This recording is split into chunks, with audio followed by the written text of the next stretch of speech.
միջոցներ վարձատրության համար։ Ես կարծում եմ հաջորդ կարևոր քայլը, որը մենք պետք է այս ուղղությամբ իրականացնենք, դա այդ առաջնահերթությունները կասկադավորել եւ իջեցնել մինչեւ առանձին աշխատակցի մակարդակ, որ եւ գործուն գնահատման համակարգ ստեղծել ամեն մի աշխատողի համար, որպեսզի այդ կապերը գերատեսչության եւ առանձին մեկի անելիքի հետ կապված ավելի տեսանելի լինեն եւ նաեւ բարձրացնեն ամեն մի առանձին աշխատողի ներգրավվածությունը եւ իր առաքելության զգացումը ընդհանուր գործի մեջ։ Կարծում եմ դա առաջիկայում նաեւ մեր քաղաքծառայության համակարգի վերանայման շրջանակներում կարևոր անելիքներից մեկը պետք է լինի։ Շատ լավ։ Կան այլ դիտարկումներ։ Համեցեք բան խաչ։ Պարոն վարչապետ, խնդրում եմ մինչև ստորագրության ներկայացնել մի քանի փոքր ճշտումներ կատարելու թույլ տվեցին, շնորհակալ եմ։ Շատ լավ, հարգելի գործընկերներ, հարցը դրվում է քվեարկության, ովքեր են դեմ որոշման ընդունմանը, դեմ չկա, որոշումն ընդունված է։ Պարոն Խուդացյան,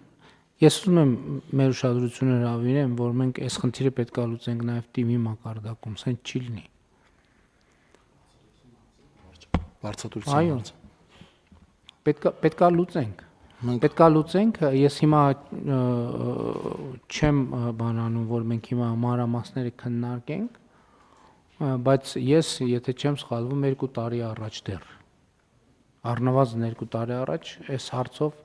հանձնարարական եմ տվել եւ մենք այդ խնդիրը պետք է լուծենք, որովհետեւ սա պետության ու համայնքի բանի մասին է, դասային աստիճանի մասին է իրականում, եւ մենք պետք է գնանք, չենք կարող այս բանը հանդուրժել, չենք կարող այս բանը հանդուրժել, որ եւ տարածքներ թողենք, որտեղ process-ներ գեներացվեն, որոնք կառուցողական չեն։ Համեցեք։ Պարոն վարչապետ, ազգային ժողովի գործընկերների հետ աշխատանք ունենք այս ուղղությամբ իրականացած, արդեն ամփոփման փուլում ենք գտնվում, առաջիկայում մոդելը, որը ձեր հանձնարարության մի քանի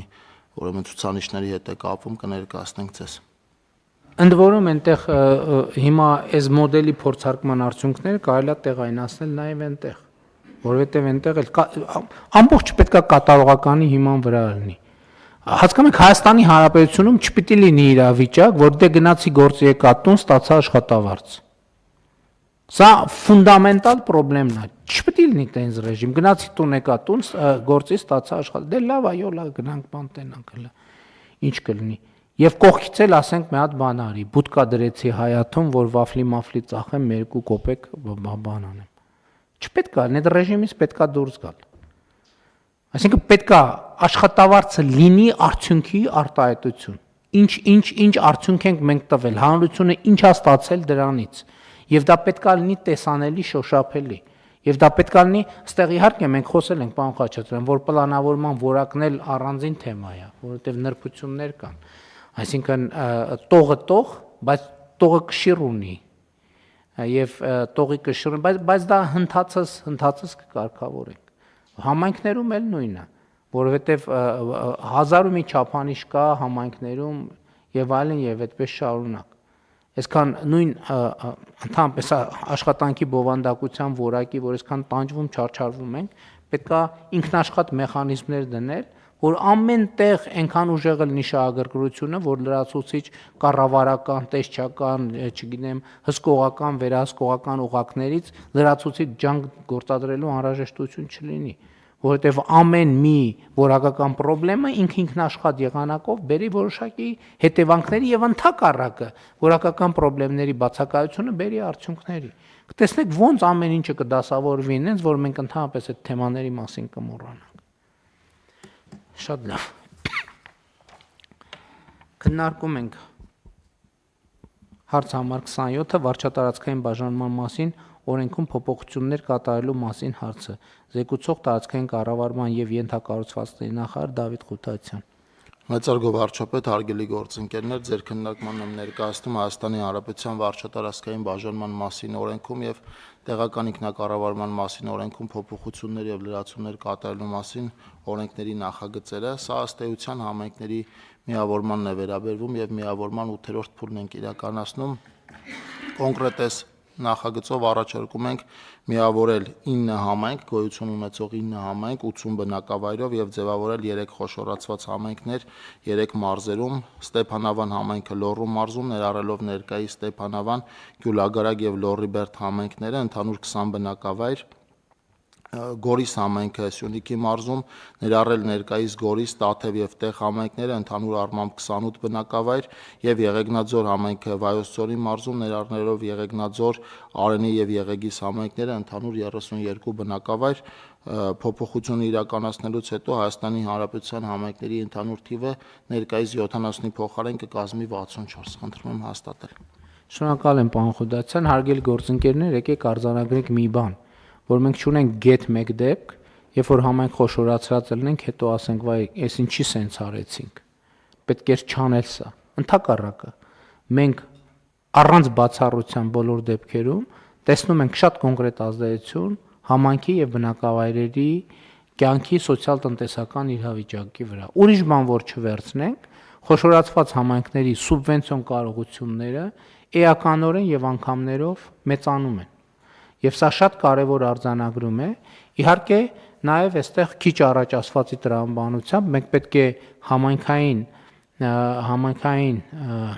իշխանությունների գործունեության արդյունավետությունը բարձրացնող մեխանիզմներ մշակենք եւ ընդհանրապես նաև համայնքներում, հանրապետությունում մենք պետք է նաև քաղաքացիների հետ ակտիվ հաղորդակցություն իրականացնենք, թե ընդհանրապես ոնց է աշխատում համակարգը։ Ենթադրենք, երբ որ որևէ տեղ կա ջրի խնդիր, ոնց է լուծվում այդ ջրի խնդիրը, ինչ մեխանիզմով է լուծվում ջրի խնդիրը։ Իմիջիալոց լավ հիշեցի, առողջության ապահովագրության հետ կապված, իհարկե լավ է, որ քաղաքացիները արտահայտվում են, մենք շնորհակալ ենք, բայց ես տեղ էլի սոցիալ հոգեբանական եւ լեզվամտածողության մի հատ խնդրեմ եմ տեսնում։ Երբ որ ես տեսնում եմ վերնագրեր կամ մարդկանց կողմից մարդը ասում է, որ ես 1 միլիոն դրամանոց վիրահատությունը արեցի անվճար։ Այսինքն ինքը ճիշտ է արտահայտում, բայց մենք պետք է արձանագրենք, որ անվճար վիրահատություն չի լինում։ Ինչ որ մեկ այդ վիրահատության համար պետք է վճարի։ Այսինքն մենք պետք է քայլ կարողանանք այնպես անել, որ նույնիսկ մեր քաղաքացիները, ովքեր իրանց պարզապես գոհունակությունն են հայտնում, ոչ թե ասեն, որ իրենք դարել են անվճար, այլ ասեն այդ վիրահատության համար վճարել է կառավարությունը, այդ վիրահատության համար վճարել է պետական բյուջեն, այդ վիրահատության համար վճարել է պետությունը, որովհետև սա շատ կարևոր բան է, որովհետև գիտեք, հասկանում եք, մեր իրականության մեջ, ու հասկանալի հետագծի պատճառով, այդ ընկալումը չկա։ Երկրում չկա այդպիսի մի հարց, որի լուծման համար ինչ որ մեկը պետքա չվճարի։ Չկա այդպիսի հարց, պարզապես չկա այդպիսի հարց։ Նույնիսկ այն հարցերը, որոնց լուծման համար ֆիզիկական նյութի տեղաշարժ եւ ֆիզիկական նյութի հետ հաղորդակցություն չի նախատեսվում, այդ ամեն ինչի հետևում կա ծախս։ Այդ ծախսը ինչ որ մեկը պետք է անի, որովհետեւ այդ ծախսը եթե չի արվում, նշանակում է այդ հարցը չի լուծվում։ Դրա համար մենք այդքան ինչ ենք խոսում բյուջեի կարևորության մասին, ինչ ենք խոսում բյուջեի կարևորության մասին, թե ինչքան կարևոր է բյուջեն։ Որովհետև եթե ինչ որ մի հատ հարց կա բյուջեում, այդ նշանակում է այդ հարցի լուծում, եթե չկա բյուջեում, այդ նշանակում է այդ հարցի չլուծում։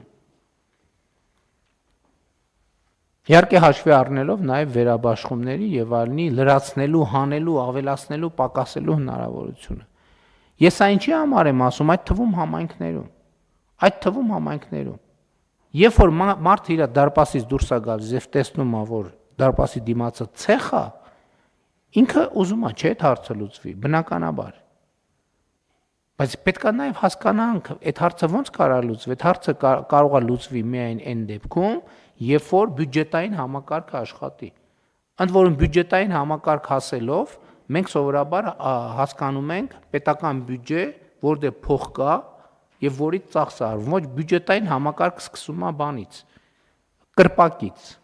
Այդ դարպասի դիմաց գտնվող կրպակից։ ՀԴՄ-ն դրած է, թե դրած չի։ Առևտրի դիմաց ՀԴՄ տրվում է, թե չի տրվում։ Հարկը վճարվում է, թե չի վճարվում։ Գույքահարկը վճարվում է, թե չի վճարվում։ Ընդ որում այս ռեժիմի մեջ Շատ կարևոր է մի բան, էլի հարցի սոցիալական դրվածքը։ Հարցի սոցիալական դրվածքը։ Երբ որ այս մոտավորապես նույնն է, չէ՞, տենց իրավիճակներ ենթադրում եմ լինում է։ Երբ որ երեկոյան կամ ցերեկը հավաքվում են եւ մեկ էլ արձանագրում են, որ տանը ուտելու բան չկա։ Ճաշ չկա։ Սովորաբար sense դեպքերում ինչ են անում, հարձակվում են տանտիկնոջ վրա, ասում են չհասկացա։ Էս եկել ենք հոգնած ջարդված բան, ուտելու բան չլինի, բայց հարգելին ես որտե՞ց լինի ուտելու բան։ Որտե՞ց լինի ուտելու բան։ Այսինքն այդ ուտելու դատարկ բանը, դատարկ կացան նշանակում է, որ ընտանիքի բյուջետային համակարգը չի աշխատի, որովհետև ինչ որ մեկը պետքա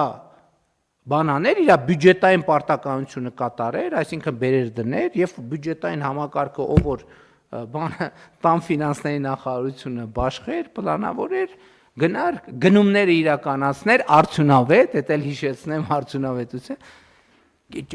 Այսինքն մենք որ ասում ենք Հայաստանը մեր տունն է, ժողովուրդը մեր ընտանիքն է, այս նկատի ունենք։ Հա ներսում կարա լինի հետեւյալը ում համար ինչ կոշիկ ով ինչքան պետքա ծախսի, բայց սա լրիվ նույն պատմությունն է։ Եվ ինձ ամենաշատը անհանգստացնում է, որ այս պատմության ընկալումը մեր իրականության մեջ չկա։ Այսինքն պետական բյուջեն մարդիկ պատկերացնում են, թե Ֆիննախում կամ ինչ որտեղ երբեմն պատկերացնում են, թե կենտրոնական բանկում, չնայած կենտրոնական բանկը այս թեմայի հետ ընդհանրապես կապ չունի։ Մի հատ սենյակ կա, այնտեղ ասենք մի հատ էլ մեքենա կա, ասենց բանը փողը տպում են, բախշում փողը տպում են, այսինքն տենց էլ կարելի ասել, բայց մի շաբաթից հետո այդ փողով ոչ մի բան չես կարող առնես, որովհետև այդ փողի տակը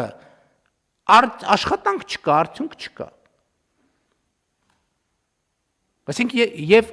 նույնը համայնքը, նույնը պետությունը, նույնը կազմակերպությունը, ամեն ինչ սենց է։ Այսինքն այս դատարկ կացան տեսնելով հարցակվել բանի վրա,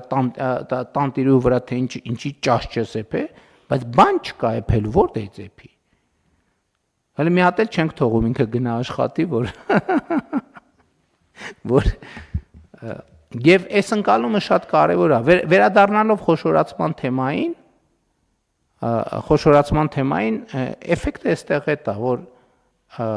ընտանիքը մեծանում է, այո, կարիքը մեծանում է, բայց նաեւ աշխատող ձեռքերն են շատանում։ Գույքարկ վճարի պոտենցիալն է մեծանում։ Եվ բաշխումներ անելու հնարավորությունն է մեծանում, ել չեմ ասում կառավարությունը սուբվենցիոն ծրագրերով եւ դոտացիաներով ավելի մեծ ֆինանսավորում է իրականացնում։ Եկեք արձանագրենք նաեւ, որ նախորդող շրջանում խոշորացման արդյունքում որևէ մտավախություն չարտահայտվեց։ Ոչ մի գյուղ իր անունը չկորցրեց, ոչ մի գյուղ իր ինքնությունը չկորցրեց, ոչ մի գյուղ իր տրադիցիան չկորցրեց եւ այլն եւ այսպես շարունակ։ Ընդհակառակը երևացին աշխատանքներ եւ կառավարության համար էլ է հեշտ։ Կառավարության համար հեշտ է աշխատել 60 համայնքի ղեկավարի հետ եւ մարզպետարանի, քան թե 600 համայնքի, քան թե 800 համայնքի ղեկավարի հետ, որոնց կացան սովորաբար դատարկը։ Համեցեք։ Պարոն վարչապետ, ըստ էության ամփոփելով նախորդ խոշորացումների 7 փուլերի օրինակները միանշանակ կարող ենք պնդել, որ խոշոր համայնքները խոշոր ծրագրեր են կարողանում իրականացնել